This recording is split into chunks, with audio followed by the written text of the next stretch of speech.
The emergency alert fires at 6:47 in the morning. You are on the 8th floor of a Brickell high-rise. You read the words on the screen, you read them again, and your brain, because it was never designed for this moment, decides the message must be wrong. It is not wrong. There is no contrail, no radar contact, no sonic boom rattling the glass. What is coming for this city does not travel through airspace. It does not arc across a ballistic trajectory where an interceptor can find it. It moves through the one domain where America has no coverage and no warning beyond minutes. It is already in the water below you. It has been there for hours, and it is moving at 70 knots. I commanded air defense batteries for over 2 decades. Patriot AN MPQ-65, CRAM, THAAD in the Negev Desert during the worst air assault of my career. I have sat at a radar console and watched that cold symbol, a ballistic threat tracking above the horizon, and run the intercept geometry in real time. That calculation is brutal. It is solvable. In Erbil, we faced a different problem. Cheap drones with no meaningful radar cross-section. My operators would stare at empty screens. Then the acoustic warning would come, that specific high-frequency whine. And I understood very early, the weapon that should frighten you is not the one you can track. It is the one you cannot find until it is already inside your perimeter. The Poseidon is that lesson scaled to the end of a city. This is a wargame scenario. Hold that word for 1 second, then set it down, because what follows is not fiction. On October 28, 2025, Vladimir Putin confirmed the first successful nuclear-powered test of the Poseidon 2M39. The reactor was activated. The device ran under its own nuclear power for the first time. 4 days later, Russia launched the Khabarovsk, a new Project 09851 submarine built from the keel up to carry 6 Poseidons. The hardware is in the water. Now understand why it exists. Russia's traditional nuclear deterrent is a land-based and submarine-launched ballistic missile force. For 50 years, that force guaranteed mutual destruction. Then the United States withdrew from the Anti-Ballistic Missile Treaty and began building a layered missile defense architecture. Aegis ashore in Romania and Poland, THAAD batteries forward deployed across Allied territory, ground-based mid-course defense interceptors in Alaska, each system individually imperfect. Collectively, they degrade the Russian second strike equation in ways Moscow cannot ignore. Watch a senior Russian strategic planner sitting inside that reality. His ICBMs are increasingly vulnerable during boost phase. His submarine-launched ballistic missiles face an improving NATO anti-submarine network in the North Atlantic. The entire architecture of nuclear deterrence that underwrote Russian security for decades is being methodically dismantled. The Poseidon is what strategic claustrophobia produces when it reaches a nuclear power. It does not travel through air where interceptors wait. It travels through deep ocean where nothing waits at all. It is not a first strike weapon, it is a guarantee. Built because the men who designed it believed they had no other choice. That context is why the coordinates programmed into one of these devices include cities like this one. The physics. The Poseidon 2M39 is not a torpedo. It is an autonomous intercontinental underwater drone. Titanium hull, 20 meters in length, 2 meters in diameter, 90 to 110 tons. Propulsion, a liquid metal-cooled nuclear reactor producing roughly 8 megawatts. Effectively unlimited range. It does not surface, it does not refuel. It crosses the Atlantic on reactor power alone, running a pre-programmed autonomous course. No crew, no radio emissions, no thermal signature above the waterline.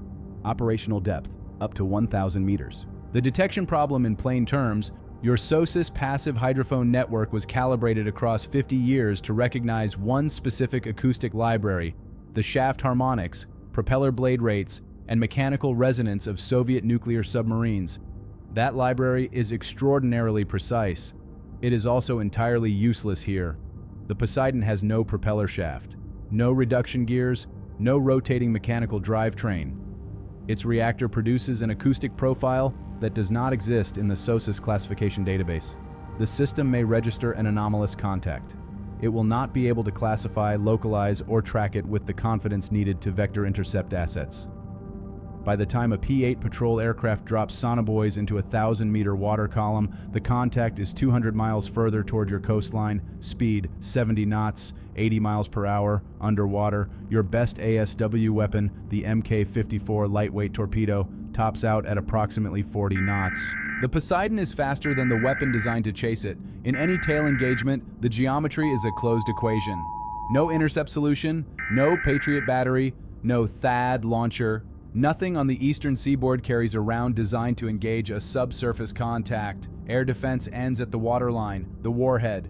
Confirmed minimum yield, 2 megatons. Russian state documents and state media have cited configurations up to 100 megatons, with a cobalt-salted casing. A cobalt-60 salted warhead is not optimized for blast radius. It is optimized for permanent contamination, for denying use of a geographic area for decades.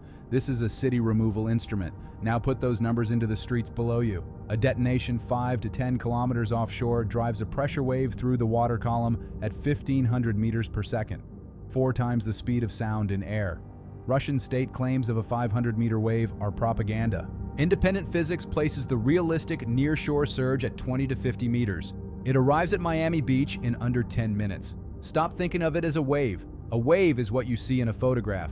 What arrives on Brickell Avenue is a pressure-driven mass of kinetic destruction moving at highway speed. The leading edge carries everything the shallow coastal shelf has been shredding for the previous 9 minutes. Dock pilings, 3-ton pleasure craft, vehicles ripped from parking structures, asphalt panels torn whole from surface roads. When that mass hits a glass curtain wall tower, engineered for 140-mile-per-hour wind loads, the physics become irrelevant in under 1 second. The glass does not shatter. It atomizes laterally. Every exterior facade on the lower floors becomes a horizontal fragmentation event. Shards driven at surge velocity into everything on the leeward side. People on foot in that zone are not knocked down by the surge. They are taken apart by it. Moving with that water, suspended in it, is the aerosol. Cobalt-60 particulate, atomized by the detonation, carried inland through every cubic meter of contaminated ocean, now channeling through the street grid. Invisible, odorless, coating every surface the water touches. Breathing the air inside the surge radius, before the water even reaches you, begins the dosing.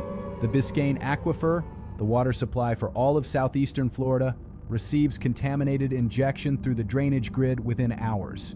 Every tap in Miami-Dade, Broward, and Palm Beach counties is gone as a safe water source before the surge finishes its inundation cycle. Now the section that keeps you alive. When that alert fires, your instincts will tell you to go down. Get low. Every disaster protocol you have ever absorbed points you toward the floor. In Miami, that instinct is a death sentence. The water table in coastal Miami sits less than 2 meters below street level. In parts of Miami Beach, it is at or above grade. There are no viable basements in this city. Any subgrade space, a parking garage, a hotel basement, a ground floor lobby, becomes a sealed concrete reservoir within minutes of a surge event of this scale. You are not knocked unconscious by the water. You are sealed inside a filling room with no way out. Your survival equation is vertical, only vertical. The moment that alert fires, move immediately toward the nearest reinforced concrete high-rise with a cast-in-place structural core. Not the glass curtain wall waterfront towers. Those facades are forfeit. The mid-block concrete core structures along Brickell Avenue. Get above the 15th floor. That elevation provides clearance above the maximum credible surge projection for a near-shore detonation scenario. On that floor, abandon every exterior surface. Move into the building core. Stairwell walls, the corridor flanking the elevator shafts, fire-rated cast concrete. That mass absorbs secondary shockwave. It stops the fragmentation. Stay there. Do not approach any window. When the water recedes, in hours or in days, you will feel the pressure to move. Resist it. Cobalt-60 has a half-life of 5.27 years. Contaminated particulate has been deposited on every horizontal surface in the inundation zone. 1 unprotected hour in that environment delivers a measurable acute dose. 2 to 3 hours of direct contact with contaminated standing water is potentially lethal over a 30-day window. Do not go down to look for water. Do not eat anything from below the surge line. Collect rainwater only through surfaces that were above flood level and clear of aerosol contact. Any sealed containers at your position are your supply until extraction arrives. The road network is gone. I-95, 836, 395, debris blocked and contaminated. No vehicle movement through active fallout zones. You are not walking out. FEMA Mass Casualty Radiological Protocol designates primary aerial evacuation staging at elevated inland positions.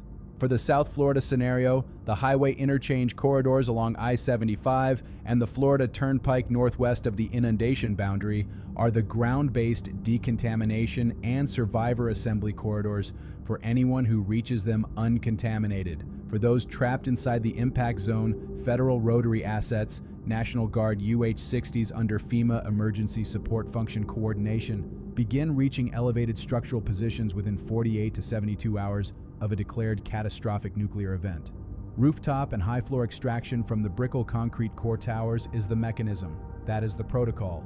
48 to 72 hours, sealed interior position, above the 15th floor, no contact with the environment below. That is not comfort, it is the accurate answer. I stood in the Negev watching symbols move across a radar display during a massed Iranian salvo. Cold, geometric. My operators were precise. We performed our mission. We saved lives. And I drove home knowing with absolute certainty that the weapons I defended against that night were primitive compared to what was already being assembled in submarine pens on the Barents Sea. That knowledge is what brought me here. The Poseidon does not distinguish between a tourist on the 8th floor of a Brickell hotel and anyone else within its coordinate set. It runs its program. The physics afterward are indifferent to every detail of your life. No interceptor reaches it, no radar net tracks it, no government gives you the warning time that makes a real difference, because that warning at best is measured in minutes against a 10-minute impact window. What I can give you is what they cannot: the math, the physics. The specific position that gives you a survivable probability in a city that was never built to survive this. You have it now. Use it.